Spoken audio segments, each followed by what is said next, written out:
Ibu Resmi. Selamat siang, Kak Jo. Waduh. Assalamualaikum, Ibu.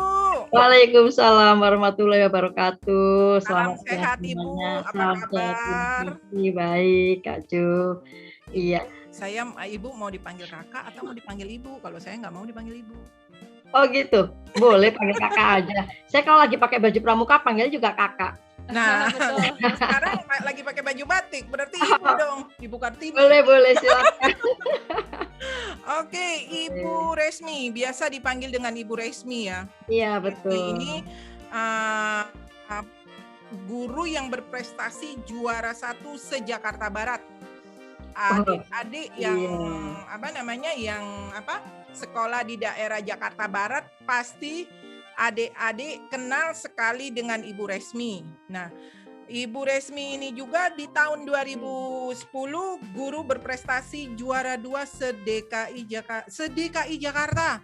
Wow, luar biasa ya. Terus 2015 guru berprestasi di Universitas Dian Nusantara. Di Universitas Buana. Salah ngomong. Ya, Ibu ya. Maaf. Dulu kan biasanya itu. Iya, sekarang ganti move on dong, Kakak. Bukan, saya ngomongnya tadi apresiasi guru berprestasi Universitas Dian Nusantara. Kita kan belum memberikan itu. Iya. Tetapi mata saya mungkin terlalu ini ya, Bu ya, terlalu bangga dengan kampus saya yang sekarang. Jadi saya ulangi, adik-adik yang ada di room ini,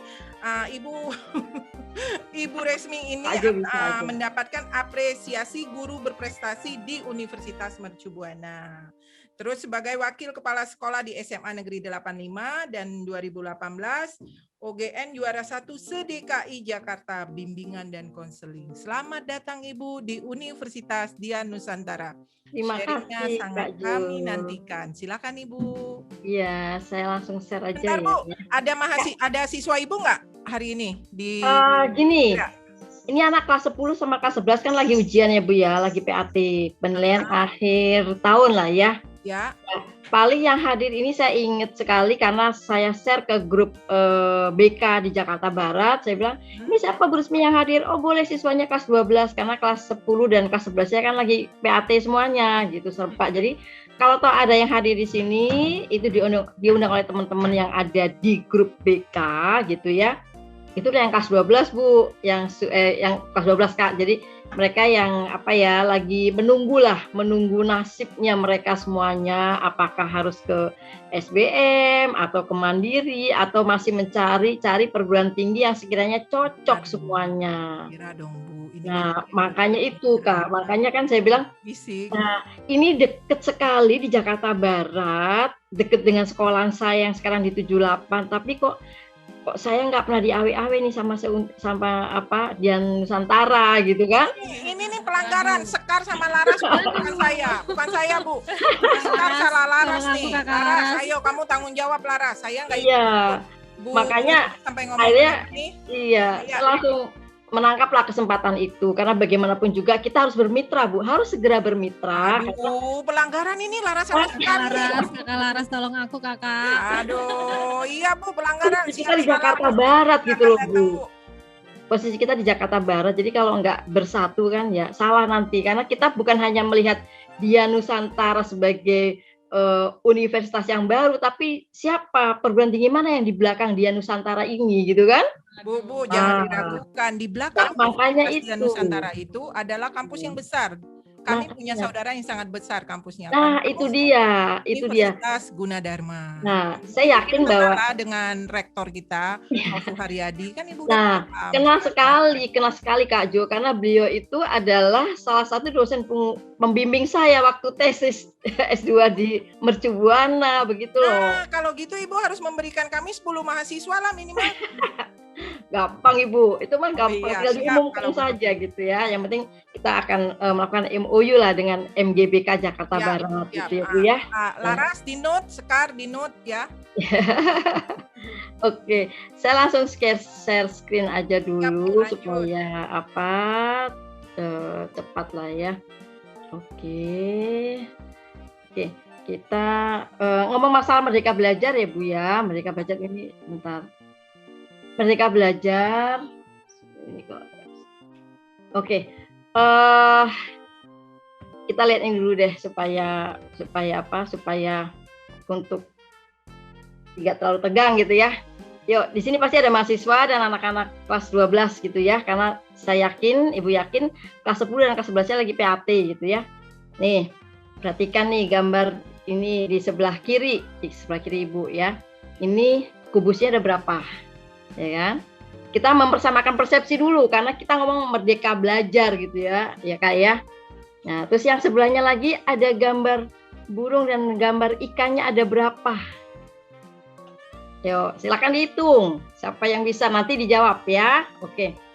Selanjutnya karena ini hari Jumat ya Kak ya, jadi harus dipercepat gitu ya. Betul. Betul sekali. Kita akan ngomong masalah merdeka belajar, maka ada latar belakang, peran guru, peran sekolah, dan karakter siswa sukses itu seperti apa. Latar belakangnya jelas lah ya, ini masalah keputusan dari Mas Menteri bahwa selain K13 atau kurikulum 13 pasti kita ditambah lagi dengan merdeka belajar itu seperti apa, karena beliau pinginnya itu belajar itu menyenangkan, hati itu senang, tidak ada tekanan, tidak ada yang terfokus pada nilai-nilai yang harus sekian.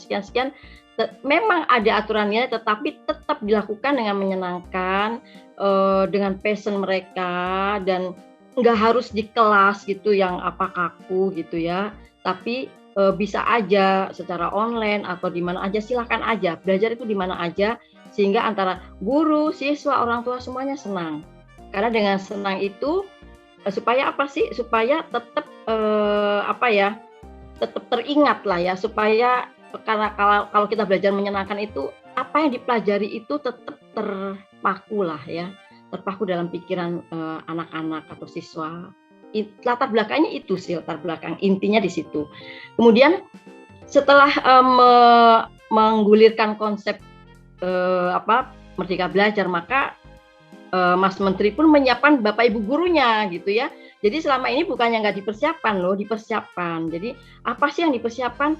Ya tentu saja harus mendorong peningkatan prestasi akademik gitu ya, karena tetap acuannya pada akademik, hanya caranya yang dirubah, yaitu dengan metode-metode yang menyenangkan gitu kan, mengajar kreatif ya, terus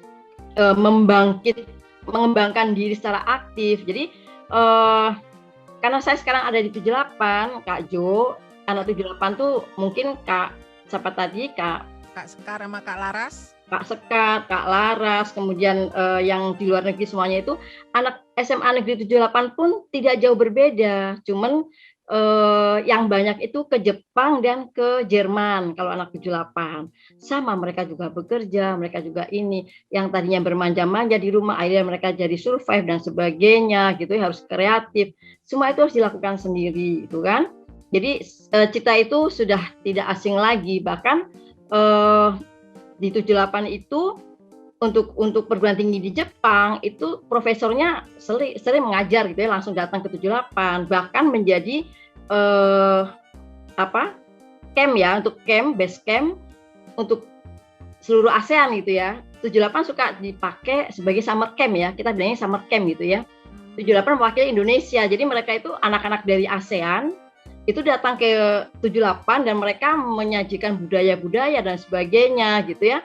78 udah seperti itu, jadi sangat menyenangkan memang gitu ya, sangat menyenangkan seperti itu. Kemudian gurunya itu supaya bisa mengimbangi hal-hal seperti itu, tentu saja ini Mas Menteri atau Pak Nadiem juga pastinya punya program ya yang kita ikuti juga secara aktif. Jadi kalau gurunya belajar itu sekarang udah nggak dipaksa-paksa lagi, misalnya kamu harus pelatihan ini Bapak Ibu guru, enggak, cuman di kementerian itu di share, Bapak Ibu guru bisa latihan ini, maka kita dengan proaktif akan mengambil menu-menu yang menurut kita menarik gitu ya, untuk mengembangkan anak-anak gitu ya, karena diharapkan siswanya juga bisa mengembangkan diri secara aktif, kemudian bisa mendorong siswa secara holistik itu seperti apa, sehingga bisa punya wawasan yang luas ya.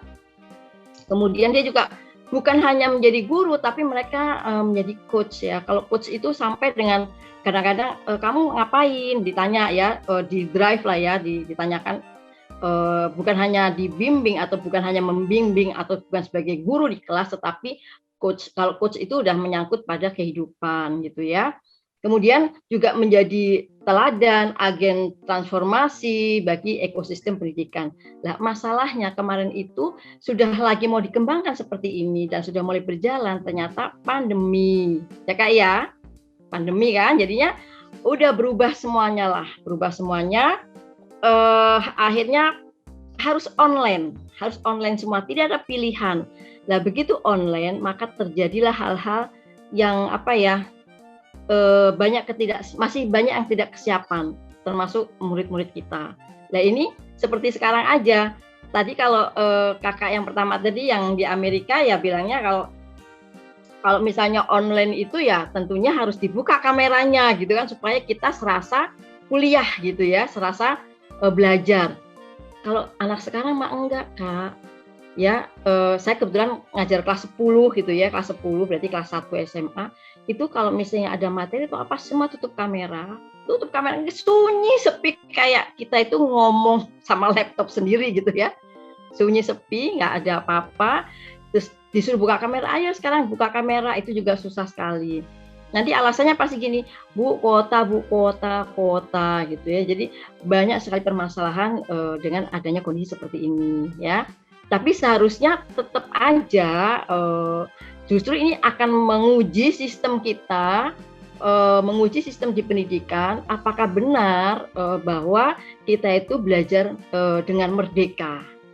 Merdeka kan seharusnya ya di mana aja gitu kan. Di rumah pun juga bisa belajar, bukan berarti di rumah itu nggak belajar, bukan berarti sistem online itu nggak belajar gitu ya. Belajar juga, karena kalau yang saya lihat itu beda banget dengan kalau sudah kuliah ya Kak ya. Kalau udah kuliah kan ada kesadaran tersendiri, tapi kalau masih SMA, apalagi kelas 10 dari SMP gitu ya, itu masih susah sekali. Susah sekali diajak belajar merdeka, itu susah sekali. Yang ada adalah kita kucing-kucingan, anaknya kemana gitu ya, gurunya kemana, dia cuma buka kamera, kemudian kadang-kadang dia juga lupa tutup kamera gitu ya. Iya.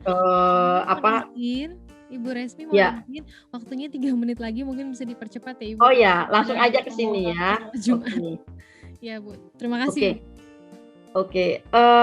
Karena fokusnya di sini karakter sukses itu tentu saja ada 3 macam lah ya, yang mencirikan bahwa siswa itu sukses. Ada tipe quitters, ada campers, dan ada climbers ya. Sebenarnya apa sih itu? Ya ini yang quitters itu ya suka berhenti ya. Jadi kalau misalnya menghadapi kesulitan dia udah berhenti aja. Oh udah deh, gue nggak bisa nih, udah aja gitu. Jadi yang seperti yang Kak Mila Sari ceritakan itu nggak ada dalam jiwa dia gitu ya. Kemudian ada juga yang campers. Oke, coba deh kita ikutin gitu kan. Kita jalani nih permasalahan. Tapi begitu udah mentok, dia udah berhenti.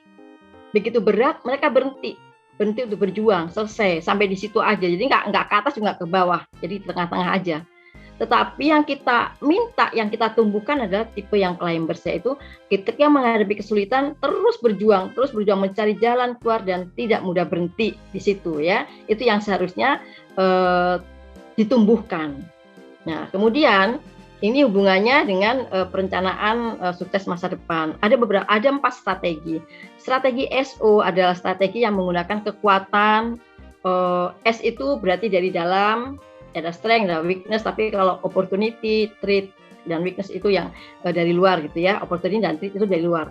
Nah kalau SO itu udah jelas lah ya, strength-nya ada, opportunity-nya ada, pasti kamu akan jadi orang sukses gitu ya. Nggak ada masalah, kekuatannya ada, potensi dari luar ada, dukungan dari orang tua ada, itu pasti kamu akan sukses. Tetapi sekarang coba yang ST, strength-nya ada, tapi threat-nya tinggi gitu ya, itu ada hambatan. Contohnya begini, siswanya pintar, termotivasi. Tetapi ketika dia memilih jurusan terlalu tinggi, maka yang terjadi adalah kompetisi itu sangat tinggi. Nah, sekarang bagaimana caranya supaya kamu bisa mengalahkan kompetisi atau kompetitor-kompetitor yang ada? Nah, itu di treat, kita mencari solusinya seperti apa gitu ya. Nah, sekarang kalau strategi WO, ini kita ngomong strategi-strategian, mungkin Kak Mila suka sekali dengan strategi-strategian gitu ya, karena ini sudah semacam angkatan gitu ya. Kalau WO, weakness kita banyak, tapi kita punya peluang. Sekarang bagaimana sih? Nah, berarti kita itu harus meminimalkan kelemahan kita. Kelemahan kita itu apa untuk meraih peluang? Misalnya, peluangnya ada di mana untuk mendapatkan jurusan yang sesuai dengan passion. oh pesanku ada di sini.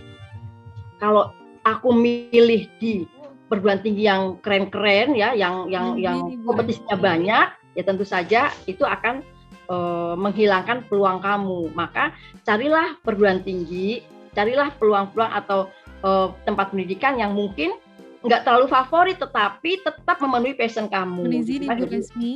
Iya. Ibu, mohon izin sedikit waktunya Ibu, mungkin kami persilahkan dulu kepada teman-teman kita yang Muslim yang ingin melaksanakan sholat Jumat. Persilahkan dulu, tidak apa-apa. Nanti kita akan siarkan ini di YouTube kita. Dan jangan lupa untuk tetap mematuhi protokol kesehatan selama sholat Jumat. Kami persilahkan kepada umat Muslim untuk bisa menjalankan sholat Jumat. Silakan Ibu dilanjutkan, waktunya mungkin 1 menit lagi. Oke, tinggal yang terakhir nih yang paling susah ya, yaitu strategi WT. WT ini kita punya weakness dan threat-nya juga tinggi. Bagaimana sih supaya tetap bisa kita lolos dari ancaman tadi? Yaitu apa? Kalau memang diri kita itu banyak kelemahan dan peluangnya itu sangat kecil, maka yang kita lakukan adalah melengkapi diri kita dengan berbagai soft skill gitu ya. Soft skill dilengkapi semuanya supaya bisa meraih peluang dengan mengambil jurusan yang banyak menggunakan soft skill kita itu. Saya kira itu aja Mbak Kak Jo yang bisa kita sampaikan gitu ya. Nanti bisa dipertegas dengan melalui tanya jawab gitu ya. Tapi yang jelas untuk menjadi seorang yang sukses itu membutuhkan strategi, bukan hanya asal-asalan mengikuti alur gitu aja, tapi yang jelas butuh strategi. Saya kira itu saja yang bisa saya sampaikan. Saya akhiri, wassalamualaikum warahmatullahi wabarakatuh. Terima kasih Bu Rismi, mohon izin dan mohon maaf karena hari ini hari Jumat dan hari Jumat terlalu semangat, jadi kami harus mengakhiri dulu kegiatan ini. Nanti kita undang ke Universitas Dian Nusantara, mungkin kita akan mengadakan live streaming melalui YouTube di kemudian hari. Tapi untuk hari ini saya kembalikan ke MC, kita akhirin dulu ya Bu ya, karena kita tidak sesi tanya jawab. Nanti saya telepon ataupun saya main ke sekolah Ibu. Bagaimana? Boleh. Terima kasih banyak dan selamat siang. Assalamualaikum. Waalaikumsalam warahmatullahi wabarakatuh.